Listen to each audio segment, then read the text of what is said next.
अस्सलामुअलैकुम।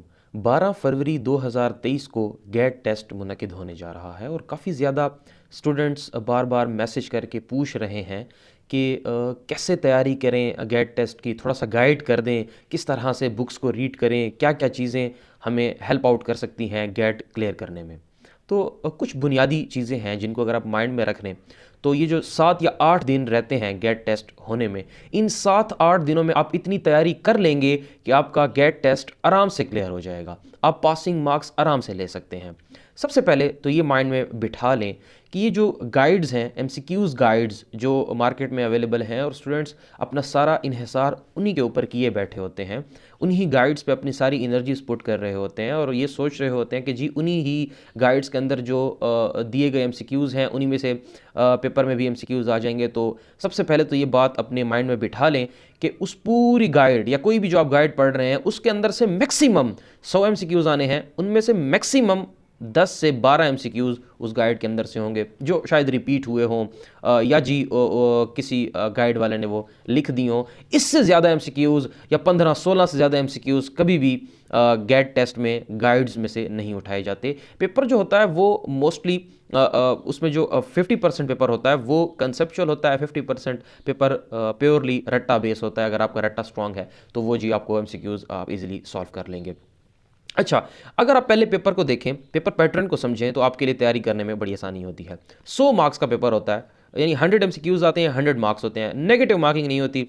आपने passing marks लेने हैं 50, अगर आपके 50 मार्क्स हैं इट मीन्स आपको लाइसेंस मिल जाएगा, आपने गेट टेस्ट क्लियर कर लिया। यानी आपने 50, आपके पास हाफ मार्जिन है कि आपने अगर आधे एमसीक्यूज़ भी गलत कर दिए और आधे ठीक कर दिए तब भी आप क्वालिफाई कर जाएंगे। तो ये बड़ा आसान सा काम है और इसको थोड़ा सा आप तैयारी की तरफ आते हैं कि 7 दिन रह रहे हैं, इन 7 दिनों में आपने तैयारी कैसे करनी है। सबसे पहले जो मैंने आपको कहा कि गाइड्स को साइड पे रख दें।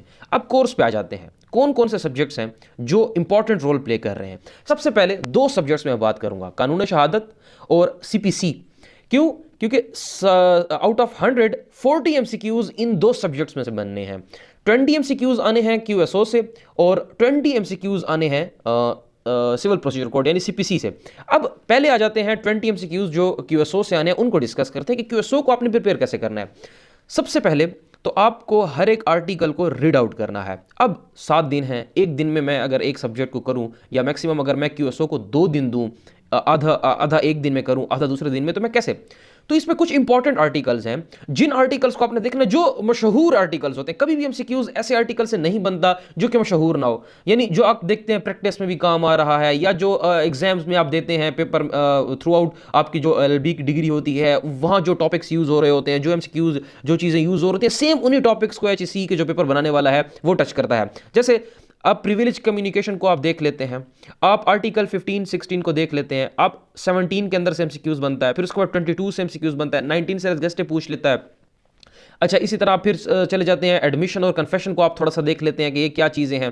फिर उसके बाद आप चले जाते हैं, वो आप 46 में से पूछता है, डाइंग डिक्लेरेशन में से ज़रूर एमसीक्यूज बनता है। फिर उसके बाद वो सीधा चला जाता है जी आपके पास प्राइमरी और सेकेंडरी एविडेंस पे चला जाता है, 72, 3, 4, 5 जो चले जाए, यहाँ पे आसान सी बातें हैं। फिर चले जाए 85, 86 यानी जो पब्लिक और प्राइवेट डॉक्यूमेंट में से एमसीक्यूज पूछ लेता है। फिर आगे चला जाता है जी आप अगर आर्टिकल आ जाए 111, 12, 13 यानी जो हमारे एडमिशन्स वगैरह हैं उनमें से पूछ लेता है। स्टॉपल में से एमसीक्यूज 114 या 15 में से स्टॉपल में से एमसीक्यूज पूछ लेता है। फिर आप चले जाते हैं 116, 17 बर्डन ऑफ प्रूफ में से पूछ लेता है। 128 इंपॉर्टेंट है, हर साल उससे एक एमसीक्यूज आता होता है। फिर उसके बाद जो हमारे पास क्रॉस एग्जामिनेशन, चीफ एग्जामिनेशन है, 131, 2, 3, 4, 5, 6, 7 इनमें से एमसीक्यूज पूछ लेता है। फिर इसके बाद वो सीधा जाता है अच्छा रिफ्रेशिंग मेमोरी से भी शायद एमसीक्यूज बन सकता है। और इसके बाद वो आ जाता है जो मैं पिछले 2 साल 3 साल पेपर देखे उनमें मुसलसल एक एमसीक्यूज रिपीट हुआ है, वो आर्टिकल 162, 163, 164, ये जो लास्ट वाले 165, 166, ये जो आखिरी 4-5 आर्टिकल्स हैं इनको जरूर देखें। इनमें स्पेशली कि जब ओथ वाला है कि जी एक अगर अनओथ बात कर रही है पार्टी दूसरी पार्टी को क्या, वो जो 163 है गालिबन वो देख लें। 164 जो हमारे पास मॉडर्न डिवाइसेस वाला है, इनमें से एक साल तो दोनों एमसीक्यूज 163 से भी आया, 164 से भी आया। तो ये आपका टोटल क्यूएसओ है जो फिंगर टिप्स पे आपको आराम से 2 दिन में, अच्छा 2 दिन में आप इसको आराम से क्लियर कर सकते हैं। लेकिन इसकी शर्त यह है कि आपने पहले क्यूएसओ पढ़ी हुई हो। ड्यूरिंग जब आप अपनी डिग्री कंप्लीट कर रहे थे तब आपने क्यूएसओ पढ़ी हुई हो। अगर आपने आज तक क्यूएसओ की शक्ल नहीं देखी, आपने कभी खोली ही नहीं, आपको पता ही नहीं है, तो फिर आप ये 7 दिन के अंदर कोई तैयारी कंप्लीट नहीं कर सकते। फिर आपको प्रॉपर पूरा कोर्स पढ़ना होगा। उसके बाद ये मैं उन लोगों के लिए बता रहा हूं जिन्होंने एक दफा पढ़ा हुआ है, सारा कुछ उनको पता है, अब उन्होंने तैयारी करनी है, मतलब उसके अंदर से मेन चीजें निकालनी जहां से उनको एमसीक्यूज आने हैं, क्योंकि 166 आर्टिकल्स हैं, उनमें से 20 एमसीक्यूज बनेंगे, तो ऑब्वियसली आपने वो सीधा चीजें उसमें देखनी है। चीजें यही है जो मैंने आपको बता दी है।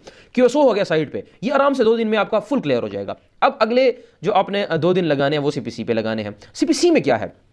सीपीसी में 2 पोर्शंस हैं, एक है सेक्शंस का पोर्शन, एक है ऑर्डर्स और रूल्स का पोर्शन।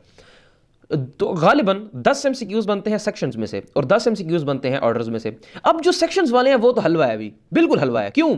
गिने चुने 20 से 25 सेक्शंस हैं, उनमें से 10 एमसीक्यूज आने हैं।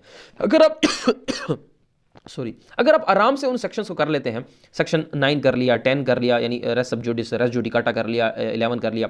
अच्छा, फिर आप आ जाते हैं सेक्शन 12(2) पे आ जाते हैं, इंपॉर्टेंट चीज़ है। फिर उसके बाद कहाँ पे फाइलिंग ऑफ सूट जो 15 से लेके 20 तक ये सेक्शंस कर लेते हैं। फिर उसके बाद आप चले जाते हैं 47 को देख लेते हैं, 75 को देख लेते हैं, 96 को देख लेते हैं, इस तरह 114, 115 को देख लेते हैं और 151 को देख लेते हैं। ये टोटल सेक्शंस हैं जो गिने चुने, मतलब आपके 1 घंटे में भी हो सकते हैं, आराम से सुकून से हो सकते हैं। अगर आप 1 घंटा सीरियसली बैठ जाते हैं और पढ़ लेते हैं, को रीड आउट कर लेते हैं, तो आपके ये सारे सेक्शंस कवर और 10 एमसीक्यूज आपके कवर हो जाते हैं।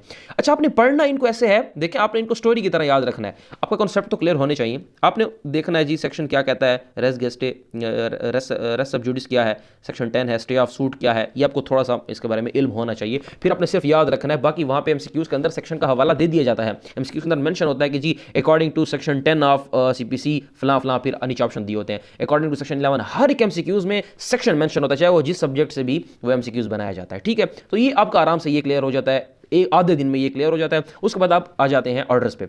ऑर्डर्स में हर ऑर्डर में सीधा रूल्स होते हैं। जिस तरह अब ऑर्डर 1 है, ऑर्डर 6 है, फिर ऑर्डर 7 है, ऑर्डर 8 है, ऑर्डर 9 है, फिर उसके बाद ऑर्डर 39, 40, 41। अब इनके अंदर जो ज़्यादा फोकस होता है उसका ऑर्डर 39, 40 और 41 पे होता है। अब 41 में तो सॉरी 49 नहीं 43। अब उसके अंदर तो बड़ी इंपॉर्टेंट बातें हैं कि जी कौन कौन से जो सिचुएशंस हैं जहाँ पे ऑर्डर्स के खिलाफ अपील लाई करती है, तो वो आपने रट लेने हैं। कोई 15-20 वो पॉइंट्स हैं, वो आपने रट लेने हैं कि जी ये वो अगर एक नज़र में अपनी आंखों के सामने से गुजर जाते हैं तो आपको याद रह जाते हैं।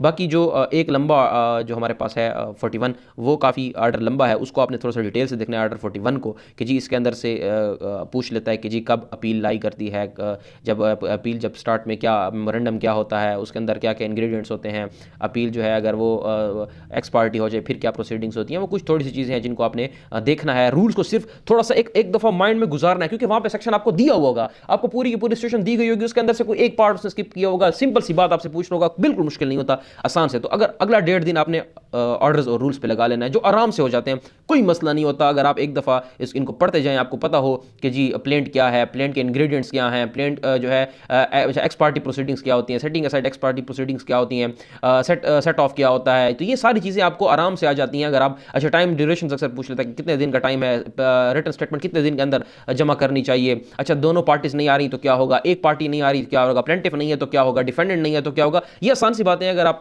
थोड़ा सा भी इनको तवज्जो से पढ़ लें तो आपको चीज़ें समझ आ जाती हैं। तो आपकी 2 दिन अगर आप सीपीसी पे लगाते हैं, 2 दिन आप कानून शहादत पे लगाते हैं, 40 में से आपके मैं आपको गारंटी देता हूं कि 35 एमसीक्यूज आपके आराम से हो जाते हैं। फिर आप आ जाते हैं 40 एमसीक्यूज, ये 10 एमसीक्यूज आते हैं हमारे पास लीगल एथिक्स के, जो बिल्कुल मतलब आपके बोनस मार्क्स हैं। क्यों? अब वो 135 से लेके 174 तक रूल्स हैं, उनके अंदर से 10 एमसीक्यूज उसने बनाने हैं। अब वो रूल्स क्या हैं? वो ऐसा ही है जैसे मैं आपको एक गाइडलाइन दूं कि यार ये उर्दू में ये चीज़ें, आपने इन चीज़ों का ख्याल रखना है। इस घर में आप इंटर हो रहे हैं तो इस घर में इंटर होने के, या जी ये जो आप म्यूजियम में इंटर हो रहे हैं, जी आप ये पार्क में इंटर हो रहे हैं, तो इन चीज़ों का ख्याल रखें। तो आप अगर एक नज़र में इनको पढ़ लेते हैं ना, तो आपके माइंड में वो चीज़ आती है जब कि जी अच्छा इस चीज़ का तो मैंने ख्याल रखना था, ये काम मैंने यहाँ पे नहीं करना। लेट्स सपोज आप इंटर हो रहे हैं, तस्वीर आपने नहीं खींचनी, तो वो आपको पता होता है कि जी मैंने तस्वीर नहीं खींचनी, क्योंकि वो वहाँ पे लिखा हुआ तस्वीर नहीं खींचनी, वो आपको वैसे ही याद हो जाती है चीज़ें। तो आपने जो लीगल एथिक्स है उनको सिर्फ रीड आउट करना है, ना याद करना है कुछ भी, क्योंकि वहाँ पे आप एमसीक्यूज पूछे तो वो मेंशन करेगा कि अकॉर्डिंग टू रूल 137 जी ये कहता है, क्या कहता है, वकील जो है वो जूनियर वकील जो है वो सीनियर की मौजूदगी में खुद से प्रेजेंट नहीं करेगा केस, सबको पता है। बोर्ड की साइज कितनी होगी जी, इतने साइज का बोर्ड लगा सकता है जी। अगर एक क्लाइंट का केस उसने किया हुआ है तो उसी के खिलाफ वो दोबारा जो है वकालत नहीं करेगा। मतलब सिंपल सी बातें हैं जो आपको वैसे ही प्रैक्टिकली आपको पता होंगे, यार कॉमन सेंस भी मान रहा होता है कि अच्छा यार ये तो ऐसा होगा, बिल्कुल ऐसा होगा। तो ये 10 मार्क्स वो आपके बोनस, वो आपके 2 से 3 घंटे लेंगे, 3 घंटों में आपने वो कर लेना है। उसके बाद आ जाते हैं आपके कॉन्स्टिट्यूशन पे, 10 एमसीक्यूज होते हैं आपके कॉन्स्टिट्यूशन के। अब कॉन्स्टिट्यूशन का जो पोर्शन है वो थोड़ा लेंथी है, लंबा है, लेकिन उसमें आपने इंपॉर्टेंट चीज़ों को हिट करना है कि जी हमारे पास अब जो पार्लियामेंट है वो कितने अरकान पे मुश्तमिल होती है, आपके प्रेसिडेंट जो है उसकी पावर्स जहाँ जहाँ पे दी गई हैं, आपकी जो जुडिशरी है वो अच्छा उसमें आपने 175 184 ये आर्टिकल्स जो इंपॉर्टेंट, जिसका 100 मोटो एक्शन लिया जाता है, 199 रिट्स क्या होती हैं, 201 189 ये आर्टिकल्स जो इंपॉर्टेंट आर्टिकल्स हैं जो आपको समझ आती है कि जी ये हमने पढ़े हैं कोर्स में भी, हमसे पेपर से पूछेंगे, उनको थोड़ा सा रीड आउट कर लें, एक दिन उस पर लगा लें, 10 एमसीक्यूज़ में से 7-8 आपके आराम से हो जाते हैं। अच्छा, फंडामेंटल राइट्स में से एमसीक्यूज़ पूछता है, फंडामेंटल राइट्स का चैप्टर, प्रिंसिपल ऑफ पॉलिसी का चैप्टर और स्टार्ट के जो प्रियम्बल के साथ वाले आर्टिकल्स हैं 1 2 3 4 इनको भी देख लें, इनमें से भी एमसीक्यूज़ आ जाते हैं। उसके बाद आ जाते हैं जी ये आपके हो गए 60 नंबर, 10 मार्क्स होते हैं आपके सीआरपीसी के, 10 होते हैं पीपीसी के। अब इनमें आपने पीपीसी को तो बिल्कुल साइड पे रख लेना है क्योंकि वो बहुत लंबा कोर्स है, बहुत लंबा। पीपीसी में आप, मैं पीपीसी बात करूँ उसमें आपको सिर्फ ये पता होना चाहिए कि जी क्रिमिनल फोर्स क्या है, असॉल्ट क्या है, आपको ये पता होना चाहिए कि जी मर्डर की कितनी काइंड्स हैं, अच्छा कत्ल अम्द क्या है, कत्ल शिबी अम्द क्या है, कत्ल ख़ता क्या है, कत्ल बिस्सबब क्या है। आपको इन चीज़ों के टर्मिनोलॉजीज़ का पता होना चाहिए कि जी कौन सा टर्म किस चीज़ के लिए यूज़ हो रहा है। बाकी पनिशमेंट्स कोई याद नहीं रख सकता कि जी आप इतने सारे जो ऑफेंसेस हम सबकी पनिशमेंट्स याद रख लें, पनिशमेंट्स 1-2 पूछेगा, वो आपका वहाँ पे तुक्का होगा, लग गया तो वेल एंड गुड, वरना उस पर आप एनर्जी ज़ाया ना करें। आपको मेजर पनिशमेंट्स का पता होना चाहिए, कत्ल की क्या पनिशमेंट है, कत्ल ख़ता की क्या पनिशमेंट्स है, अर्श क्या होता है, दमन क्या होता है जी, किसास क्या है, आपको इन चीज़ों का थोड़ा बहुत पता हो, ताज़ीर क्या है, आपको इन चीज़ों का पता होना चाहिए, ज़रूरी है। बाकी जो सीपीसी के स्टार्ट में जो डेफिनेशनिंग क्लॉजेज हैं वहाँ पे उनको भी आप थोड़ा सा देख लें, आपको डेफिनेशंस का आइडिया हो जाएगा, बाकी कोई मुश्किल नहीं है पीपीसी। अब सीआरपीसी पे आते हैं। सीआरपीसी में आपने 154 से लेके 173 तक, यानी जो आपका इन्वेस्टिगेशन का चैप्टर है, ये आपको रट्टा होना चाहिए, पूरा का पूरा आपको समझ आनी चाहिए, एक एक चीज़ आपको पता होना चाहिए। यहाँ से 2 से 3 एमसीक्यूज़ बन जाते हैं, ठीक है। इसके अलावा बाकी जो चीज़ें हैं उन सबको आप थोड़ा थोड़ा देख लें, हल्का हल्का सीआरपीसी को भी टच कर लें, 4-5 एमसीक्यूज़ भी आपके हो जाएँ तो वेल एंड गुड है। अच्छा, उसके बाद आप आ जाते हैं जो केस लॉज हैं, 5 आपके 7 या 8 केस लॉज हैं जो कि प्रीवियस केसेस हैं कॉन्स्टिट्यूशन हिस्ट्री के सॉरी, उसमें से भी वो एमसीक्यूज़ बनाता है 5। अब वो केस लॉज आपने पढ़ने नहीं है क्योंकि वो बहुत लंबे लंबे हैं, उनमें से आप पढ़ सकते नहीं हैं।